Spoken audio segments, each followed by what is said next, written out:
Success is a wonderful thing, but it tends not to be the sort of experience that we learn from. We enjoy it, perhaps we even deserve it, but we don't acquire wisdom from it.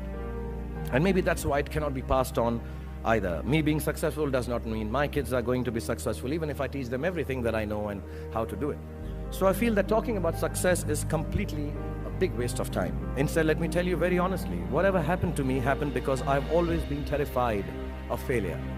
I don't want as much to succeed as much as I don't want to fail. I come from a very normal, lower middle class family. I saw a lot of failure. My father was a beautiful man and the most successful failure in the world. My mother also failed to stay long enough with me to see me become a big movie star. We were quite poor actually, and let me tell you, poverty is not an ennobling experience at all. Poverty entails fear and stress and sometimes depression. I watched my parents go through this several times. At an early age after my parents died, I equated poverty with failure. I just didn't want to be poor. So when I got a chance to act in films, it wasn't out of any creative desire. I say this honestly. It was purely out of the fear of failure and poverty. Most of the films I signed were discards of better-known actors, and the producers could not find anyone else to do them. I did them all to make sure that I was working to avoid unemployment.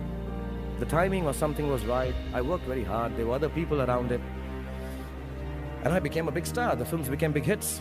Which means sometimes our success is not the direct result of our actions. And let nobody tell you that. Success sometimes just happens. Really. It is accidental and we have to take credit for it. I do it sometimes sheerly out of embarrassment. So I believe the true path to success is through the fear of failure. If you aren't scared enough of failing, you're unlikely to succeed. It's not pleasant to fail, it's tough.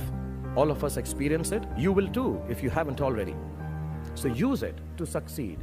How I've done is a few points I'd like to say, and then I'll end this monologue. Firstly, it's not the absence of failure that makes you succeed. It is your response to failure that actually helps to buffer the reverses that you experience. I personally have one response to failure: pragmatism. A recognition and belief that if one approach does not work, then the other will or might.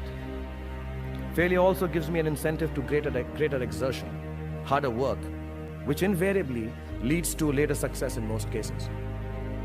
Repeated failure has taught me to stop pretending I'm someone else. It's given me the clarity to stick to things that really matter to me instead of distracting me from my core. Failure also gets you to find who your real friends are. The true strength of your relationships only gets tested in the face of strong adversity. Overcoming some of my failures has made me discover that I have a strong will and more discipline than I suspected. It has helped me to have confidence in my ability to survive. Failure is an amazing teacher. There's a well-known story of this very successful man, and a reporter asked him, "Sir, how is it that you always succeed?" And he said, "Right decisions."